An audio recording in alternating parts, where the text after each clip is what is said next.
షూటింగ్కి కూడా నేను బుక్స్ తీసుకెళ్తా ఉంటాను అనమాట. టైం ఉంటే క్యారవాన్లో కూర్చొని చదువుకోవడం. ఇన్ఫాక్ట్ బార్బరిక్ మూవీకి కూడా నేను షూటింగ్ అంతా బోర్డ్ ఎగ్జామ్స్ అప్పుడే చేశాను. మీరు రెయిన్ ఎఫెక్ట్లో సీన్స్ చూస్తారు కదా, అది ఆఫ్టర్ ఇంటర్వెల్ బ్యాంగ్. ఆ సీక్వెన్స్ అంతా మేము యాక్చువల్లీ నా బోర్డ్ ఎగ్జామ్స్ అప్పుడే చేసాం.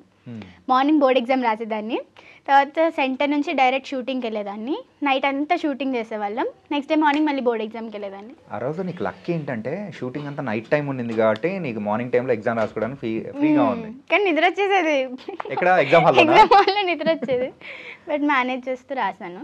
సో షూటింగ్ కూడా బుక్స్ తీసుకెళ్తాను. అండ్ ఇప్పుడు కూడా నా స్కూల్లో కానీ కాలేజ్లో కానీ పర్మిషన్స్ ఇస్తారు. ఎంతకు రిజల్ట్ ఏమైంది? 93% 10th లో.